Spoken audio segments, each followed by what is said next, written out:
I'm not aware of all the events in the region, and I think obviously your kind of experience and knowledge in events in the region, outdoes any of us. But I'm kind of familiar, at least with the marketing events in Dubai, and they all suck, right? They're all terrible, right? And I don't want to I don't want to name them, but I can't help but admit the fact that the region does not create good events, at least startup events, industry events. I feel like the caliber of execution in the region in events is really, really falls short. And it's such a shame because I think, physical events, and we'll get to the online events, but physical events are kind of critical to society, to development. And I think it's such a huge gap in our society, at least in the Middle East. Now, as the guy who runs arguably one of the most successful, events in the region, why is it that we can't, one, have proper event execution in the region? Is it for lack of the audiences taking it seriously, lack of sponsorship and commitment for, funding and stuff like that? Is it regulation? Is it venue? I mean, a lot of the events that I go to that I tell you are crap are like in receptions of hotels. I mean, most of them end up being in that kind of a space. Why are events so bad? Yeah. What would you attribute it to? It's many things, and I don't. I mean, some venues are meant to be in hotels, and that's fine. Yeah. It's many things that make like a good event, and also creates like a good event industry. So there are definitely many things that we lack in this part of the world. On the behavior part, and this is changing now. As Arabs, we're not known best for like our attention span or like our, kind of willingness to learn. So we're valuing like learning, but that's changing right now in many cities, which we've seen as well, and it's great. And this takes me to the second thing, which is basically people paying for events. So feeling that there's a value they're getting out of them, and they pay for them. But at the same time, because you have like shitty events, so people who pay for, like, say, okay, now I'm going to try and pay for an event, and then get disappointed by like a very bad event, they feel that they don't want to ever pay again. But the crazy thing is that I know a lot of these people that also like travel to Europe and to other places and pay tons of money apart from their like flights and hotels and everything for events. So if you create something good, people will pay for it. They will come to it. And creating that like a great event is not easy. I mean, you have to get, and it gets harder by the day. So sponsorships are more difficult. People also, have, like, if you live in a city like Dubai, people are very busy. They have their schedules filled. There's meetings, drinks, your entire week. I mean, now that's why also like it's so weird to see the city like so quiet, because it is a busy city. So people are very busy, and to be able to take that, time of their day or their evening, it's not easy. So you have to do something that's so good that people would want to do that. And with that comes a combination of things that we try to do, which is, bring in great speakers, bring in great companies and great people, but also create a great experience for them to like interact in, and be memorable in some way. And on the speaker front, and sorry to interrupt, on the speaker front, I mean, I just feel like there's like a list of like 100 names in the Middle East, and those are the only 100 people that are going to speak at events in the Middle East, right?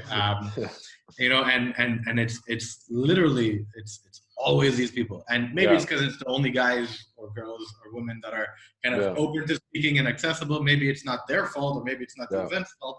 But why is it that every single event has the same exact content or same exact speaker or same exact objective? I mean, people are not interested in the region. Like, people don't want to come and speak, and I think it is. I mean, that's all, I'll tell you about that. Yeah, in some countries now they don't want to come to the region. I mean, they don't want to, like, in some, there's a lot of bias, and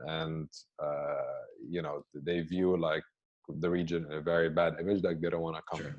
Some people. So, and we face that difficulty. Or for paid speakers, if they would quote, you know, $10 for another country, they'd quote like 10x to come to the Middle East just because it's the Middle East. Yeah. But I think there is value in bringing a lot of the leaders within and within the like, let's say, our industry, and for them to be people actually come back to watch them, and we've seen that through our data, through, you know, the same people that come to a lot of the events, they have certain importance to actually be the same people that come back again, but to a certain extent, obviously. So we try to always, you know, even if we can't yet bring in the very big speakers from other countries, we try to bring in speakers with interesting stories from other markets. So this year, actually, we had tons of speakers. I don't know if you've noticed, from all over the world that came in. We still had, again, some of the speakers that are from the region, which we had them because we think they're important to have in what we're doing. I mean, after all, like a lot of these guys, I think they've helped us build our event to what it is today. And they continue to do that. So, and listen, events, I mean, STEP, as much as we put effort into, you know, all the experiential stuff that you see around, at the end of the day, it's about commerce. Business events are about commerce, and they're about, you know, people meeting each other, that they want something from each other. So whether it's startups looking for funding from VCs, or VCs looking to meet with like potential LPs, or to PR themselves, or governments, you know, accelerators, or brands, or companies that are doing things in technology. So each one is looking to meet with someone else or to showcase something. And that's what it's about. I mean, that's the core asset. So if you don't bring these right people who exchange that kind of like interest and what they're looking for, then, you know, we don't have an event. So I think that brings me to kind of like an interesting kind of I think point where, in terms of where STEP is and where the future of the event industry is going and stuff. You know, you put a lot of emphasis on building connections, right? And a lot of that seems to be done historically, at least until this point, physically, right? So events, you know, irrespective of the industry, irrespective of the country, irrespective of its intent, whether it's, you know, political events like the G20, or whether it's, you know, Expo 2020, or whether it's a sporting event, whether it's a business event, an industry event, the physical interaction and the trust that can be built physically. I mean, you did your kind of first event yesterday online. Number one, I'm interested to see how you felt about it. But number two, I personally find it extremely daunting, of a challenge, because I feel like the main value of an event is that physical interaction, right? It's to be able to build a relationship with somebody that historically you haven't been able to do on LinkedIn or on Zoom or on whatever. And that physical interaction is what makes us human at the end of the day. And then that physical trust is established. How do you translate trust online? And what's the difference between the two events? Because essentially they can't do the same thing. Chris, I mean, that's part of it, but I don't think it's the whole thing. I think that you can build, you can, you know, meet someone new and build some form of, you know, initial relationship with that person, without necessarily being physical with them. I mean, LinkedIn, the issue with LinkedIn is that, you know, it's like, it's a lot of spam on one or the other. Right? You receive so many different, you know, connections. You can't really, you know, like find the right people that you want to connect with. The good thing about events in general is it's a filter. So the people that are in the event are actually already kind of pre-filtered for you to meet. Listen, technology still needs a lot to be done and to improve and actually get there to create these different things. But what are events about? They're about two things. One is learning, if it's, you know, through streams, which you can do online. Maybe physically you know, it resonates more with you. Like usually when I go to conferences, you absorb more when you're hearing someone physically speak versus you know, watching something on YouTube or online.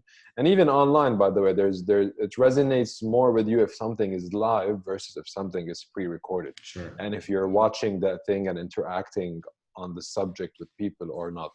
I guess you're giving it time at that point, right? You're then live in the moment with it. You know, there feels like your time is invested more if you're at an event live. Yeah, because it's you know, it's happening right now in real time, and two, you have people that are interacting with the same content that you're seeing, so that gives it some feeling of the sharing that's happening.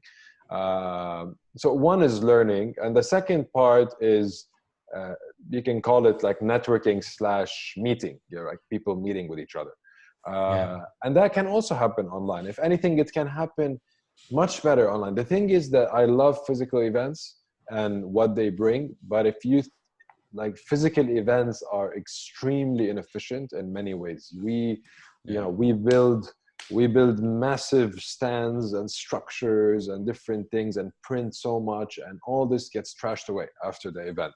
We fly speakers from all the way from San Francisco and other countries, have to go on this long ass flight to get here, then stay for a week, waste an entire week to give 15 minutes talk. Imagine, you know, I mean, of course they get to enjoy the city, and that's part of the reason that they accept to come. But what we pay sometimes in terms of, like, you know, expenses and for them to justify their time, it's a lot. Yeah. And then, you know, you also have the people aspect. You know, they have to drive, they have to skip an entire day, they need to find the parking for their car, they need to you know, navigate the event in a way that they cannot do as efficiently as they could online, given that the right, you know, experience and platform is provided. But also online, you need to put some sort of effort. I mean, you spoke how much a lot of physical events suck, right? So actually, it might be not about, so some physical events are great, and if they're well done, then it's like an amazing experience. You know, you go out of it with, you know, so many connections, so many memories, so many different things. But it can also suck. Like, it's not because it's physical, it's good. And we know how much they can suck. So same thing online. I mean, but online is still very new, and I think there's a lot of the technology, which you can consider it as if it's the venue, is still not, you know, fully there, and that's an extremely important part, probably even more important than the venue in this case. But also the organizer needs to put tons of effort. Like yesterday with our first experience, and we're quarantined right now. We couldn't, I mean, I would do it differently if we could, you know, our team, we couldn't go and be in one place and do it from somewhere, host from somewhere. And technologically also, there are different reasons for why you'd want to do that versus, you know, each one being in a place. But still, even with that, we had to put a minimum effort of improving certain quality. We had, and we enabled networking. So people were doing meetings online and networking. We had Big Hass being like a DJ. He played some music at the end. So we integrated, you know, an element that we had offline within that. We had music playing throughout while you're waiting for sessions to come. So we put some effort. And for me, that's still like the least effort you can put to justify people's time. But it was good. You know, we had about 550 people that like came on throughout, and you know, we had a good feedback. And if you think about 550 people, it's a lot of people. You know, so that's like almost like full physically, it's a lot of people. Physically, digitally, it's a lot of people. It's just a list. It's just a list. Exactly. But that's amazing. But that's amazing. 100%. So and also it's good for people because, I mean, they're not yet fully used to it, and again, future events is not a video conferencing call, and it's not even what we're doing right now. I mean, it needs to be it needs to be TV quality, you know, like in terms of the streaming experience or like the learning experience. And then there's other things to it. I mean, the networking, there's so much you could do to connect the right people together. This is the problem with offline events, because also there's a lot of inefficiency in meeting the right people, awkwardly standing in a corner, or you don't know who to talk to or who to approach. I mean, that's a super interesting point, right? If you think about getting that right, and you can actually, as an event, you can navigate, you can push people to, the people that they're actually after, digital recognition, in terms of making sure that you're not wasting your time, and everyone's experienced those awkward networking moments where you're kind of sitting around drinking 4 bottles of water because it's just a thing that's available for you. Or you go to the espresso machine and you're down 4 espressos before you even start. People are even more confident online. I mean, this sometimes can be a good thing, and sometimes it can be a bad thing. And if you spend some time on Twitter, you'll know what I mean. But definitely, people are more comfortable and confident online when they're used to the environment, because they don't feel like they're being watched from everyone. They don't feel that they're restricted. And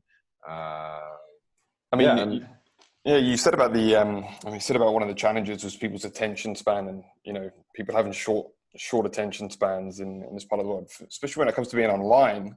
That's an even harder thing to tackle, right? Because the content, everything that you're putting out there has to be like on point perfectly all the time, because at a click of a button I can just drop out, right?